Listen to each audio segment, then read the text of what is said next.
It's 26 days to the presidential parliamentary elections. Hello and welcome to Election Brief with me, Carlos Caloni. Election Headquarters is brought to you by Petrosol, Potential Real Estate, your trusted partner in real estate, as well as Petrosol, Platinum Energy, Energizing Dreams, the Chartered Institute of Management Accountant, CIMA, and the American Institute of Certified Public Accountant, AICPA, together as the Association of International Certified Professional Accountant, German Ozone Medical Center, Alternative Therapy, Dental, Wellness and Beauty, Chobos Technologies, a convenient service, and Youth Bridge Foundation, bridging the gap for positive youth development.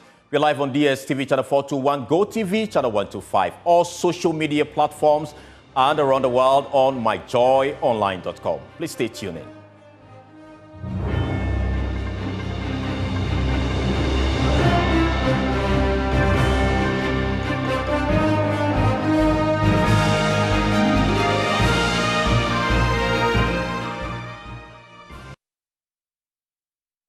Into our very first story, Fitch Solutions has reiterated its earlier position. The former President John Dramani Mahama, the flag bearer of the NDC, will win the December 7 elections in a report released on November 6. According to the UK-based firm, the economy would play a major role in Mahama's victory, as many Ghanaian voters are dissatisfied with the current management of the economy by the ruling NPP. It also pointed out that the ruling party's track record in the last few years does not favor it returning power. Here is Mike Kroniger, senior analyst for Sub-Saharan Africa, speaking at the latest Sub-Saharan African macroeconomic update. Our long-standing view has been that the current opposition party, the National Democratic Congress, or NDC, is best positioned to secure victory in both the presidential and the parliamentary elections this December. The foundation of this prediction really lies in Ghana's recent economic challenges, which we believe will put the ruling New Patriotic Party, or NPP, at a disadvantage. So if you look at the chart on the left here, you'll notice that shortly after the last election, so in 2020, inflation began to rise rapidly, which has led to a deterioration in living standards across the country in the last couple of years. Given the strong focus on the economy for voters at the moment, the NPP's track record over the past few years is probably going to work against them, tipping the scales in favor of the NDC. Our expectation of an NDC victory also aligns with current election polls, which consistently show that the NDC's nominee, John Mahama, is leading the race, as you can see on the right-hand side chart here. Now, what would a change in government mean for policymaking? Not much, really. While Mahama has talked about, for example, renegotiating Ghana's IMF program, we believe this is largely electoral rhetoric. Given Ghana's reliance on IMF funding for macroeconomic stability, it is unlikely that an NDC administration would risk funding delays that would create significant external imbalances. I think it's important to note that the NDC has previously managed IMF programs, and we expect that the party will seek to work closely with global financial institutions in order to implement fiscal consolidation, really to secure critical financing and restore investor confidence in the country. I would also quickly like to take the opportunity here to highlight that we are hosting a special webinar on the Ghanaian elections on December 4th. We'll spend a bit more time talking about what the elections will mean for Ghana's economy, what they will mean for political risk in the country, and what the implications are for the banking sector. So if you're interested in this, please stay tuned and register for the webinar, which will be on December 4th. And you can register through the Fitch Solutions website. Now, Fitch, however, does not expect a significant change in policy after the elections. What would a change in government mean for policymaking? Not much, really. While Mahama has talked about, for example, renegotiating Ghana's IMF program, we believe this is largely electoral rhetoric. Given Ghana's reliance on IMF funding for macroeconomic stability, it is unlikely that an NDC administration would risk funding delays that would create significant external imbalances. I think it's important to note that the NDC has previously managed IMF programs, and we expect that the party will seek to work closely with global financial institutions in order to implement fiscal consolidation, really to secure critical financing and restore investor confidence in the country. High Court in Sekondi, presided over by His Lordship Justice Jan Konto, has lifted the injunction placed on the NDC candidate for Amenfi Central, Joanna Jan Kujo. The injunction had previously barred Madam Kujo from contesting in the upcoming parliamentary election. This ruling follows an earlier adjournment of the case in which the NDC requested that the court lift the injunction on its candidate and dismiss the substantive disqualification. This came weeks after the dismissal of an earlier application by an Accra High Court in which the NDC sought to restrain the EC from printing ballots and the notice of poll in defense of Kujo's eligibility. There's more in the following report. The Electoral Commission disqualified Joanna Jan Kujo, the NDC candidate for the Amenfi Central constituency, from participating in the 2024 parliamentary elections. This decision followed an order for interlocutory injunction issued by the High Court in Sekondi on the 31st of May in the case of Jedu Frimpong and 4 others versus Joanna Kujo, the NDC and the Electoral Commission. The court order restrained Joanna Kujo from holding herself out as a duly elected NDC parliamentary candidate for Amenfi Central until the final determination of the matter. Additionally, the NDC and the Electoral Commission were prohibited from recognizing or affording her any rights or privileges as the candidate. However, today, the court presided over by Justice Jan Konto vacated the injunction directing the Electoral Commission to include Joanna Kujo in the Amenfi Central elections. Counsel for the first defendant, Eduje Tamaklo, after the court proceedings, urged the EC to follow the court's directives. We are very pleased and we want to thank the courts. I will say more. The Electoral Commission represents courts. He is aware the court has vacated the injunction. The basis on which they disqualify Joanna Jan is based on the injunction order.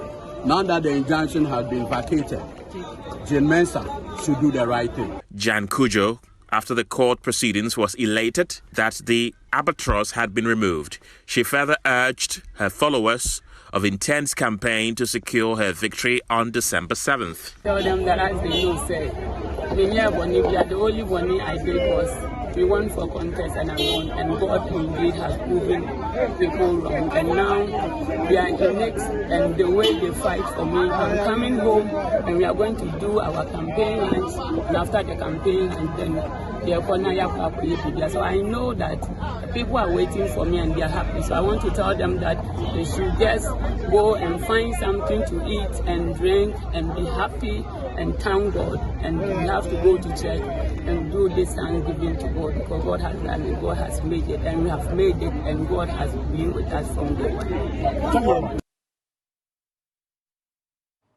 Now, Chairman of the National Democratic Congress, John Asiedu Nketia, has accused the NPP of denting his campaign with a widely circulated video clip in which the NDC chairman is heard claiming his party, if successful in staging a comeback, will cancel the free SHS policy. Mr. Asiedu Nketia, however, says the video has been doctored to distort the party's image.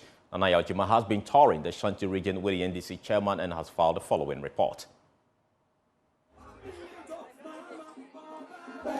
The first day of the phase 2 of Asiedu Nketia's retail campaign made stops at Secha Fram Plains, Edra, Efija Secha East and Kwabri East constituencies. Communities, some of whom were hosting the campaign for the first time, came out in their numbers. At Edra Secha Dumase, the NDC chair reminded electorate of the government's failure to complete all community day senior high schools initiated by the John Mahama administration. He was emphatic of the party's support for the free SHS policy and rating intentions to deliver the schools initiated. Aya double track here. A big school. Now Jimiensa no about better fear busum mensiano. President Mahama say the prevailing double track system, where students go to school for 3 months and stay home for 6 months will be cancelled under the next NDC administration. Our strategy is to complete all 200-day senior high schools.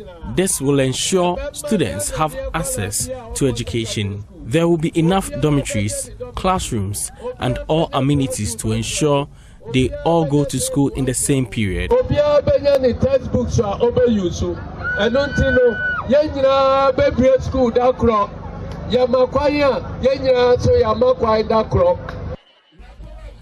the NDC's youth development agenda, Mr. Esiedun Ketia assured of NDC's support for apprenticeship.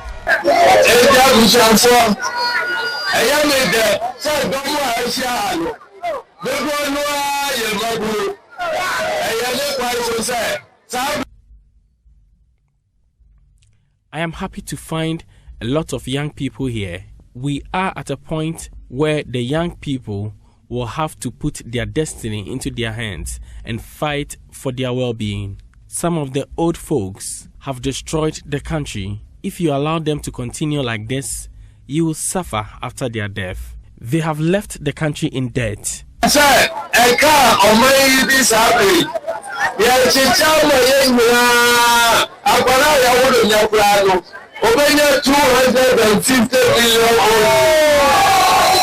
The NDC chairman intends to visit some rural communities in all constituencies of the Ashanti region, galvanizing votes for the party.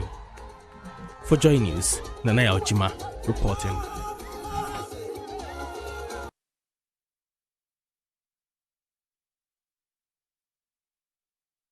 Now, Vice President Dr. Mahama Bawumia has announced the government will, from December 1, 2024, provide free dialysis treatment for kidney patients under the National Health Insurance Scheme.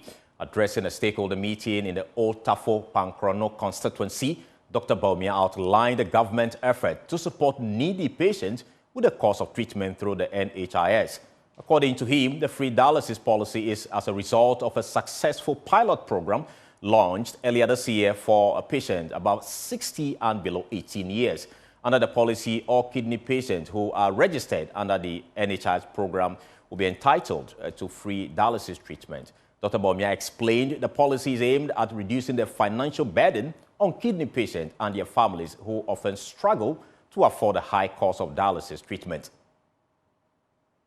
National Health Insurance, no, na egu, ye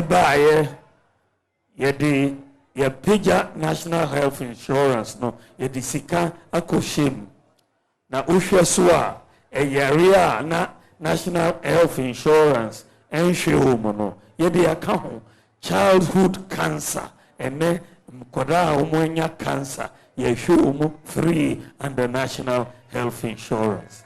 And then the autosomy, sickle cell sufferers. So more sickle cell area, you show free under National Health Insurance. The autosomy na miensa asofoka ho say kidney dialysis. Say yaba no ene ampa ngofo bebre nya kidney problems. Ensi enti here dialysis.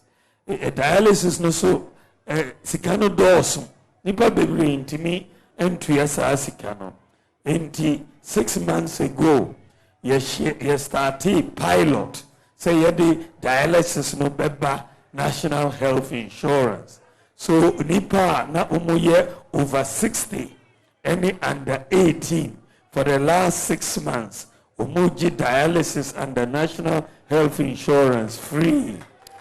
So, pilot, the pilot, eba area from December 1st this year. From December 1st, all kidney dialysis patients, umubeji under National Health Insurance, free for kidney dialysis from December 1st. Now, the 15th Ashanti region tour of the presidential candidate of the New Patriotic Party, Dr. Mahama Bawumia, has entered the 7th day, canvassing support for his presidential bid. Dr. Bawumia has been crisscrossing the region, meeting with party faithful, traditional leaders to sell his vision for the country. My colleague Nana Boachi Yadom is with the NPP flag bearer, and he joins us from Bosomtwe. Nana, great having you. What can you report from where you are?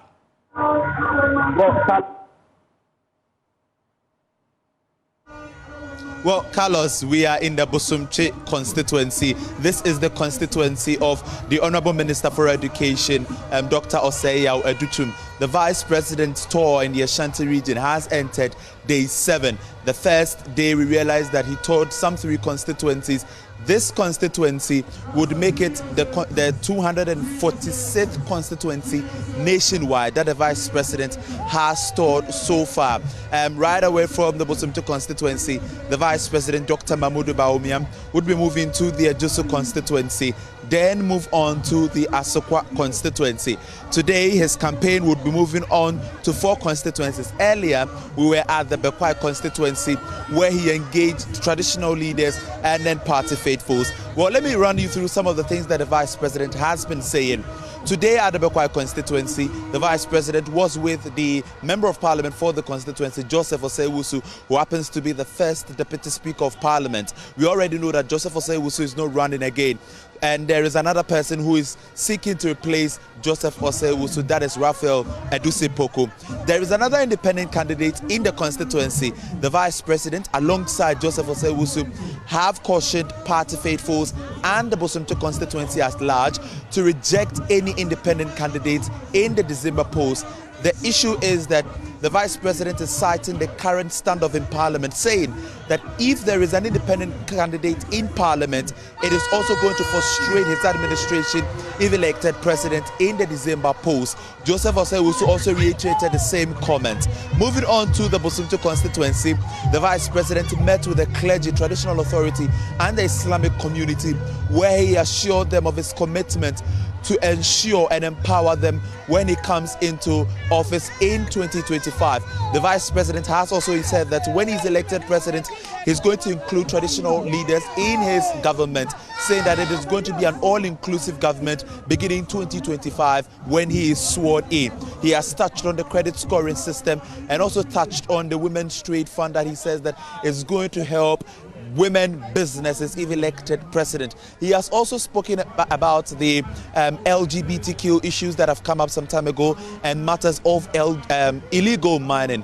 These are all some of the things that the Vice President, Dr. Mahmoud Bawumia, has been making mention of as he tours the Ashanti region. It is going to be a tour across all 47 constituencies of the region, and the Vice President is expected to end 2 weeks from now. This happens to be the 7th day of the tour in the Ashanti region. Carlos. I'll let you go. Tell us how the people have been reacting to his message regarding the dialysis that the government intends to roll out by 1st December this year.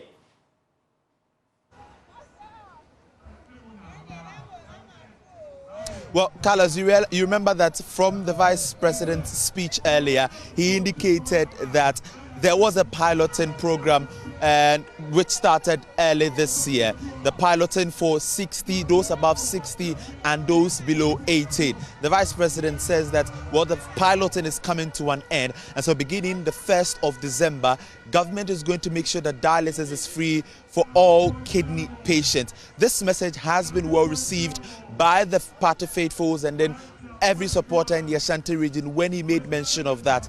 A number of them are saying that this is a good step from the government, especially in the attempt to revive the National Health Insurance Scheme.